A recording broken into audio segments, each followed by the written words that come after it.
Hello dear. आपका स्वागत है एम स्क्वायर एसएससी में। और आज हम स्टार्ट करते हैं रीजनिंग। तो आपको मैं बता दूं कि इस चैनल पर रीजनिंग और मैथ्स दोनों पढ़ाई जाएगी। अभी कुछ दिन आपको रीजनिंग की क्लासेस मिलेगी और रीजनिंग में हम स्टार्ट करेंगे कैलेंडर। सारी क्लासेस आपको रिकॉर्डेड फॉर्म में मिलेगी। आपको यदि पसंद आए तो लाइक करना, कमेंट करना, शेयर करना, सब्सक्राइब करना चैनल को। ठीक है। और कोई भी आपको डाउट रहता है, क्वेरी रहती है, तो आप कमेंट सेक्शन में डाल सकते हैं। ठीक है। देखो, आज हम स्टार्ट करते हैं कैलेंडर। तो कैलेंडर हमने स्टार्ट किया।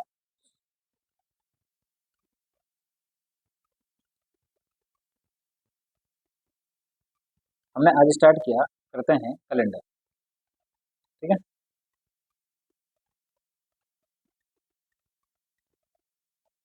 और दोनों बाइलिंगुअल होगा भाई। ठीक है, हिंदी और इंग्लिश दोनों में होगा। देखो,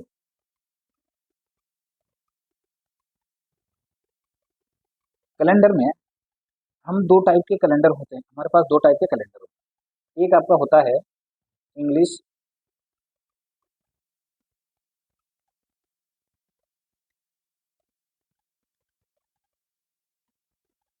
इंग्लिश कैलेंडर, और दूसरा आपके पास होता है हिंदी कैलेंडर।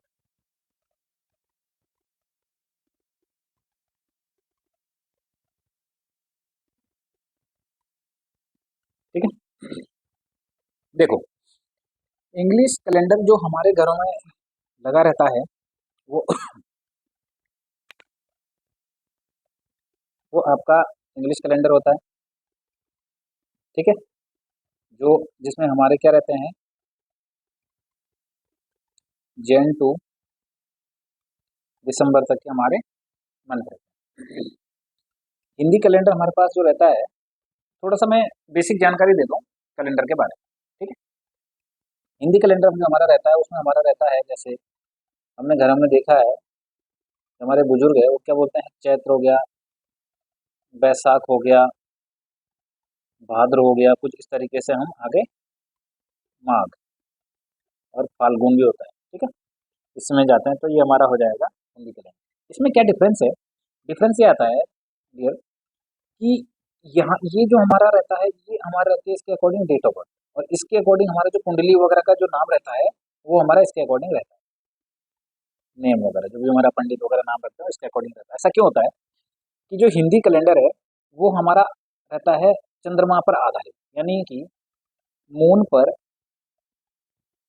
आधारित रहता है। यानी कि मून जो है पृथ्वी की जो रोटेशन करता है उस पर आधारित रहता है। और ये 15-15 दिन का स्लॉट रहता है। 15-15 दिन में ये पूर्णिमा से अमावस्या तक इस तरीके से कुछ रहता है। और जो इंग्लिश कैलेंडर रहता है, ये रहता है हमारा सन पर आधारित। ठीक है।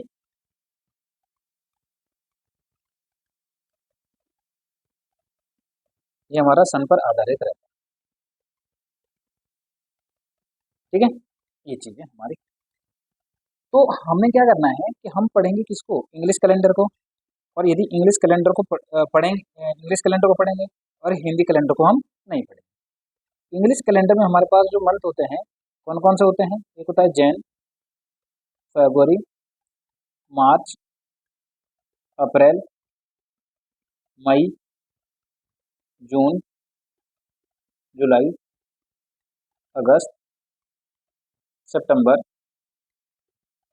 अक्टूबर, नवंबर और दिसंबर। इसमें हमें क्या याद रखना है? याद नहीं रखना आप इसको, ऐसे भी मतलब याद तो सभी को होगा, लेकिन इसको अल्टरनेट पे आता है। देखो, जनवरी से स्टार्ट हुआ तो 31 फरवरी, या तो 28 की, या फिर 29 की।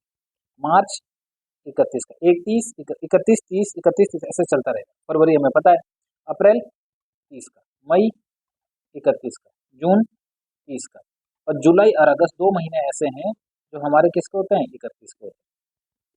सितंबर हमारा 30 का, और उसके बाद हमारा अक्टूबर 31 का, नवंबर 30 का, और दिसंबर हमारा रहता है 31 का।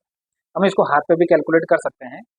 ठीक है, लेकिन यहाँ पर स्क्रीन विजिबल नहीं है तो इसीलिए हाथ में दिखा नहीं पाऊंगा अभी। तो आगे देखते हैं, ये चीज़ हमारे समझ में आई। अब आगे देखो, देखो मैंने क्या बोला कि कैलेंडर हमारे पास फरवरी 28 की होती है, 29 की हो रही है फरवरी, इस तरीके से कुछ आ रही है। जैसे मैंने बोला, ये मैंने बोला कैलेंडर, कैलेंडर में हमारे पास दो चीजें होती है। एक मैंने बोल सकता हूँ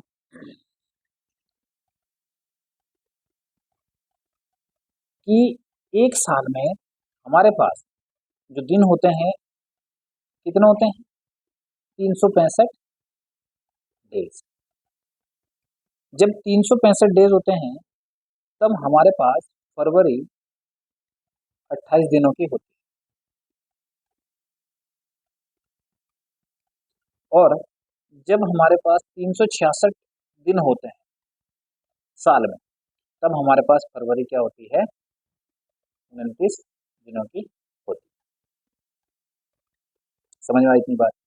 जब फरवरी 29 वर्ष फरवरी 29 दिनों की होती है, 29 वर्ष फरवरी में 29 तारीख आती है, उस वर्ष को हम बोलते हैं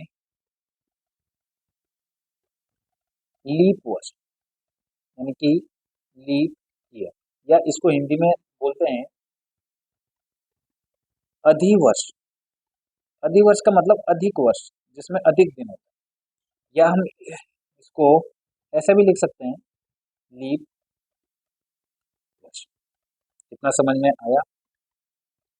इसको पहचानने का तरीका क्या है कि हम इसको डिवाइड करेंगे 4 से, और इसमें हमें रिमाइंडर 0 मिलना चाहिए। किसको डिवाइड करेंगे? वर्ष को। वर्ष को हमने डिवाइड किया किससे?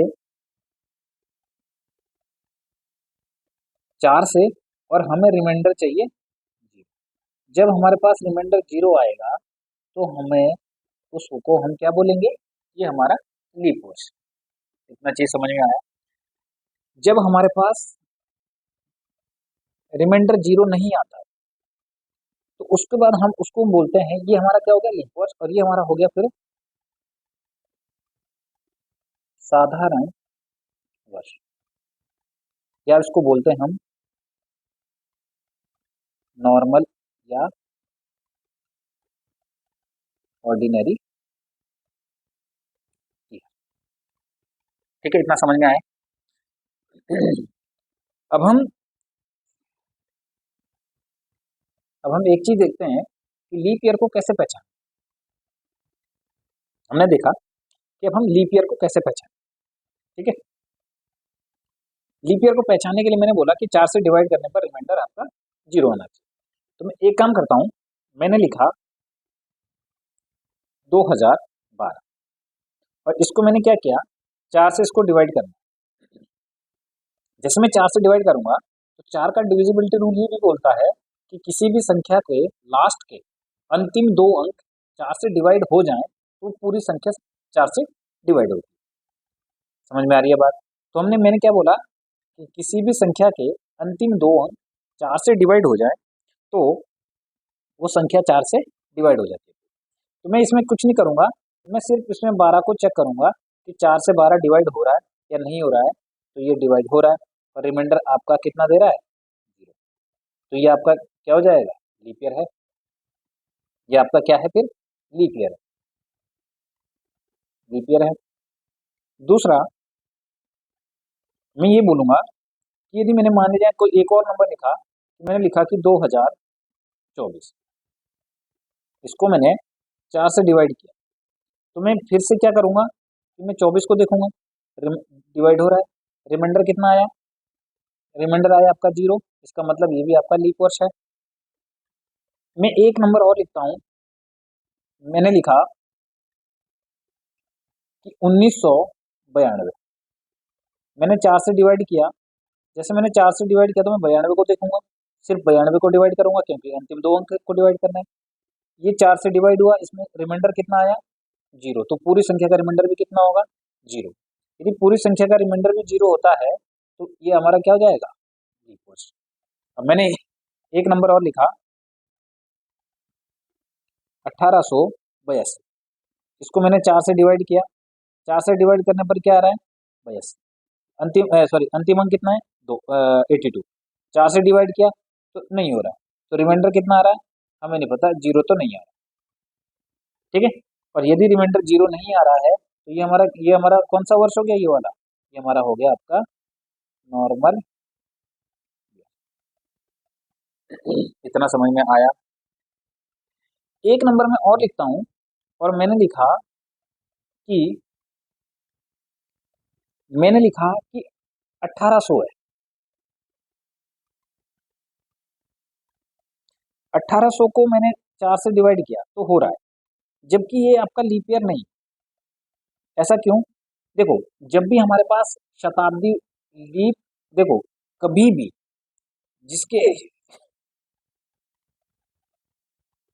मैंने क्या बोला, जब भी ऐसा कुछ आता है तो शताब्दी वर्ष हम इनको बोलते हैं। जब भी शताब्दी वर्ष आएगा तो हम डिवाइड करेंगे 400 से। 400 से डिवाइड करने पर यदि आपका रिमाइंडर 0 दे रहा है, जो रिमाइंडर है वो 0 दे रहा है, तो ये आपका हो जाएगा लीप।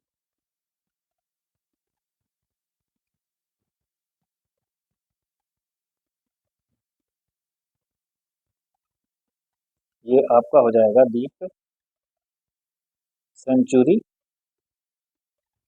ईयर, या हम ये बोल सकते हैं कि आपका हो जाएगा लीप शताब्दी वर्ष। तो एक चीज यहाँ पर और ऐड कर देना, और वो ऐड क्या करेंगे कि यदि हम वर्ष को डिवाइड करते हैं 400 से, किसी शताब्दी वर्ष को,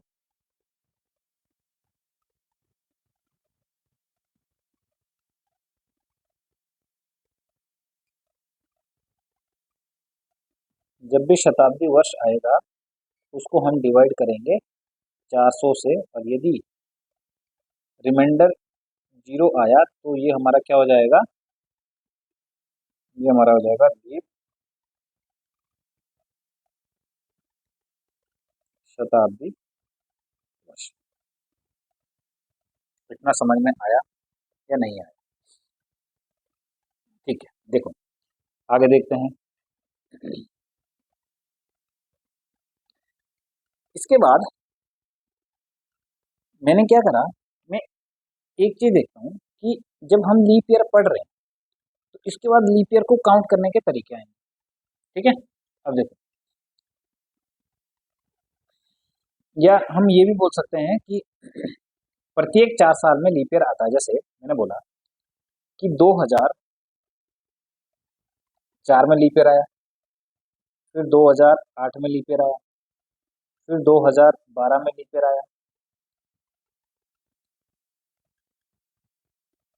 2012 में लीप ईयर आया, फिर 2016 में आया, 2020 में लीप ईयर आया, या 1988 में आया, 1992 में भी आया, 1996 में भी आया, 19 और आपका 2000 में भी आया, आपका 2004 में भी आया, अभी लिखा हमने ऊपर।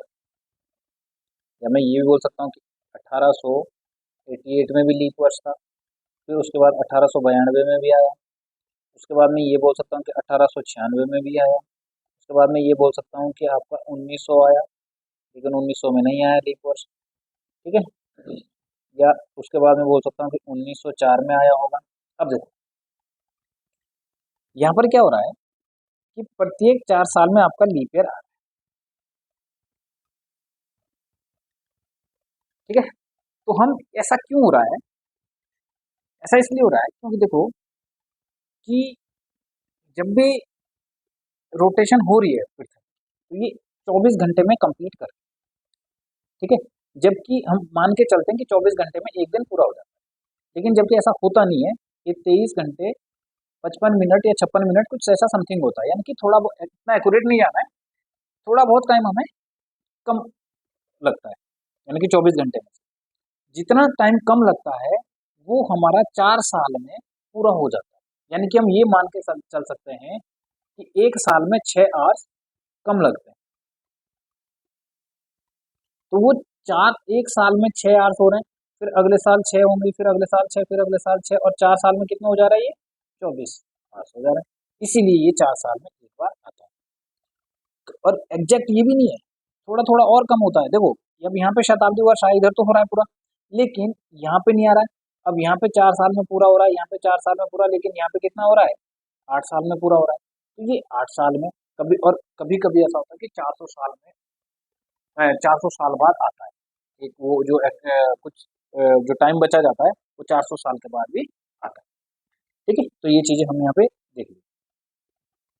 अब हम एक चीज और करते हैं कि मैंने क्या करा कि मैं यहाँ पर एक चीज करना चाह रहा हूँ कि लीप ईयर को काउंट कैसे करें। ठीक है, तो अब देखो कैसे, ईयर, और यहाँ पे मैं लिखता हूँ लीप ईयर।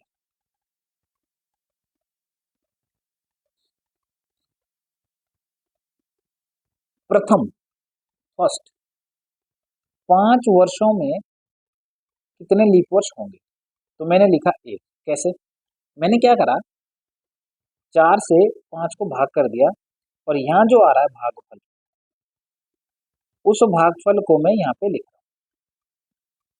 समझ में आ रही है बात? ठीक है, विषम दिन अलग है, मैं यहाँ पे लीप ईयर काउंट कर रहा हूँ। तो मैंने क्या करा, मैं 4 से डिवाइड कर रहा हूँ और ऊपर भागफल को लिख रहा हूँ। तो शेषफल हमें इग्नोर करना है। फिर मैंने बोला कि 10 साल में, प्रथम 10 वर्ष में कितने लीप वर्ष होंगे, तो 2 होंगे। आपका 15 साल में कितने होंगे,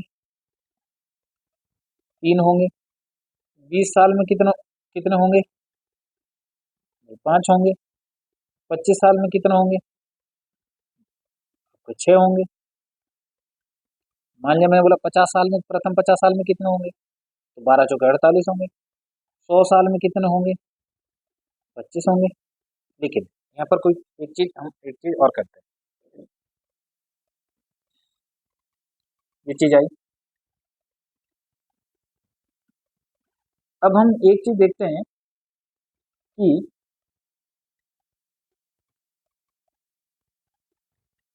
मैंने एक चीज देखा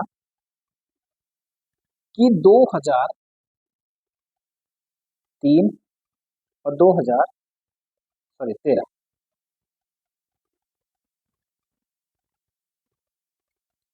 यहाँ पर भी 10 वर्ष का ही गैप है। अब हम ये नहीं बोलेंगे कि यदि 10 वर्ष का गैप है तो इसमें हमारे कितने 2 लीप ईयर्स होंगे, लीप ईयर होंगे। जब भी हमारे पास कुछ इस तरीके से दिया हुआ है, ये चीज दी हुई है, तो हम 4 से डिवाइड करेंगे और जो भागफल आएगा उसको हम लीप ईयर लिखेंगे।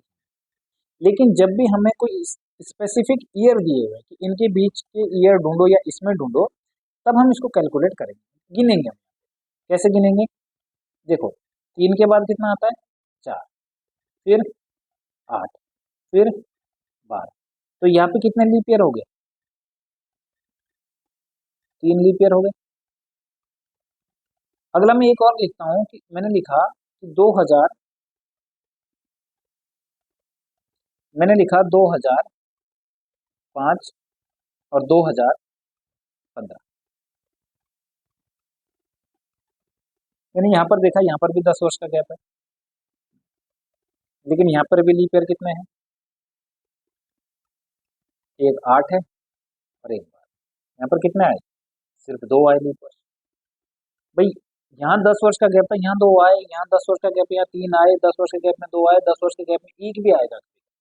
जैसे मैंने लिखा 1897, और मैंने आगे लिख दिया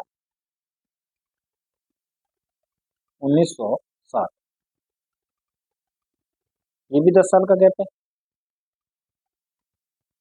लेकिन यहाँ पर लीप ईयर कितने होंगे, देखो 1900 होगा नहीं, 4, बस कितना, एक आपका लीप ईयर।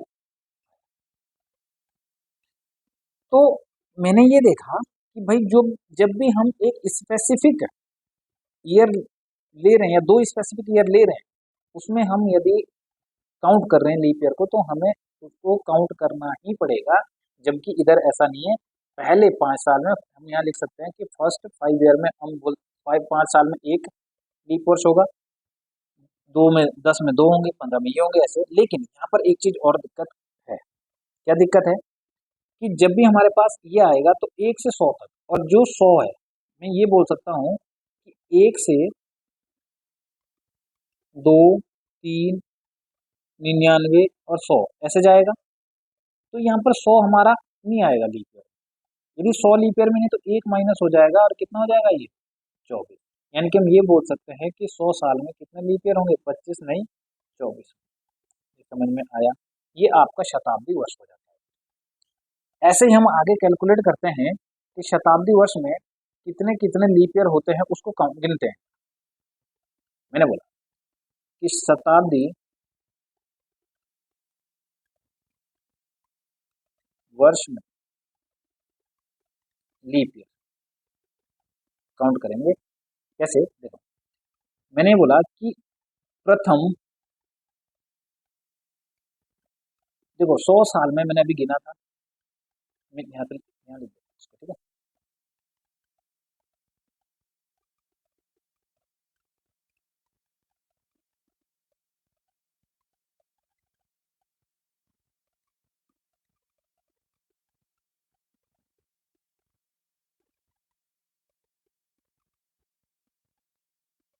लीप ईयर कैसे? 100 वर्षों में कितने लीप ईयर होंगे, हम यहाँ पे ऐसा चलो शताब्दी वर्ष को भी नहीं लिखे, तब भी हम इस कर सकते हैं कि 100 वर्षों में कितने, अभी हमने काउंट किए कितने हुए, 24। ऐसा क्यों? ऐसा इसलिए क्योंकि हमने बोला 1, 2, 3, 4 ऐसे जाएगा, 99 आएगा, फिर आपका 100 आएगा, और इस 100 में ये 100 लीप ईयर नहीं। क्यों? क्योंकि हमने 100 को क्या बोला, ये आपका शताब्दी वर्ष है, और शताब्दी वर्ष को हम डिवाइड करते हैं किससे, 4 से। तो हमारे पास रिमाइंडर कितना आना चाहिए, 0, जो कि नहीं आ रहा। दूसरा देखो,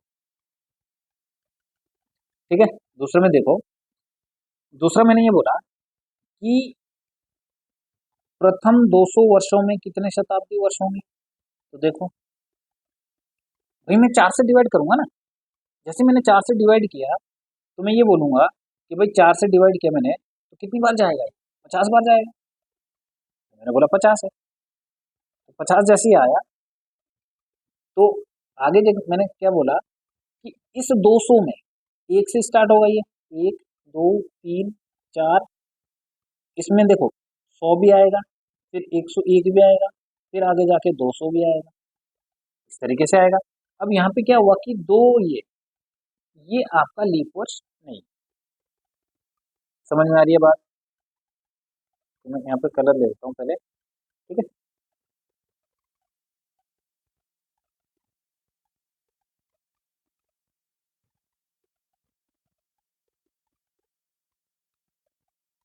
जी, ठीक है। अब देखो, ये लिए कितना हुआ, 2। तो यहाँ पे मैंने क्या करा, माइनस का 2, और कितना आ गया, 48। तो आपके 200 प्रथम 200 वर्षों में कितने लीप ईयर होंगे, 48। अब मैंने बोला कि 300 वर्षों में कितने होंगे, तो मैंने डिवाइड किया 4 से, तो कितना आया, 75। जबकि 75 नहीं होंगे, यहाँ पर भी क्या होगा, यहाँ पर भी फिर वही, एक तो 100 आ गया होगा, एक 200 आ गया होगा, और एक आपका 300 आ गया होगा। ये आपका लीप वर्ष है नहीं, तो ये भी नहीं है, ये भी नहीं है, ये भी नहीं। तो माइनस का 3 करेंगे तो कितना आ जाएगा, 7। ऐसे ही मैंने बोला कि 400 वर्षों में कितना होगा, तो 400 वर्षों में हमने कहा कि भाई 100 होंगे, लेकिन ऐसा जरूरी नहीं है। ऐसा जरूरी इसलिए नहीं है क्योंकि देखो यहाँ पर कितना आ जाएगा, एक तो 100, एक 200, एक 300, और एक आपका आ जाएगा 400। यदि ऐसा आ रहा है तो ये भी नहीं है, ये भी नहीं है, ये भी नहीं है, ये आपका लीप वर्ष, यानी कि 3 मैंने माइनस करे इसमें से। यदि 3 मैंने माइनस करे तो ये हो जाएगा आपका 97 लीप वर्ष। ये आपके क्या हो रहे हैं, ये लीप।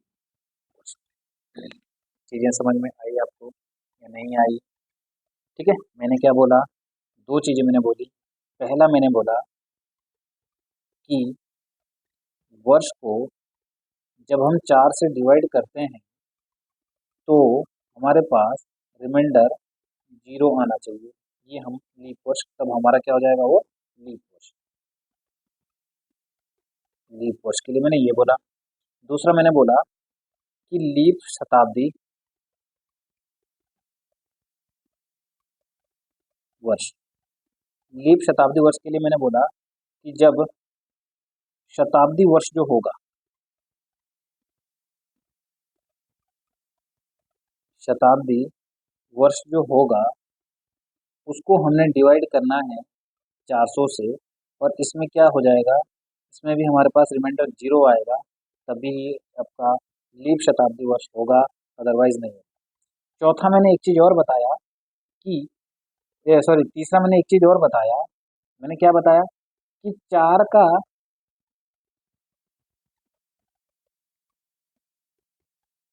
डिविजिबिलिटी, हम ये बोल सकते हैं कि संख्या या कोई नंबर है, उसको उसके लास्ट 2 डिजिट को चेक करना।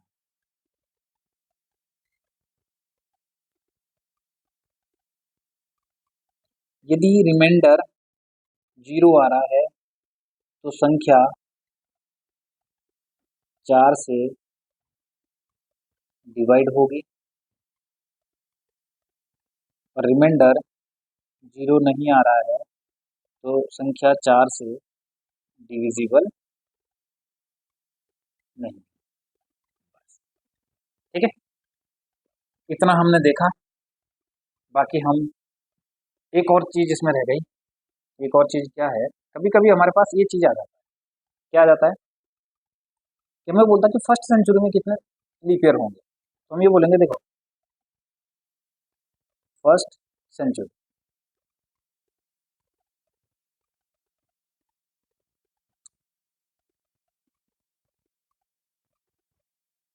फर्स्ट सेंचुरी में हमारे पास कितना होगा। अब फर्स्ट सेंचुरी हमारे पास क्या होगा, 1 से 1 to 100, यही तो होगा।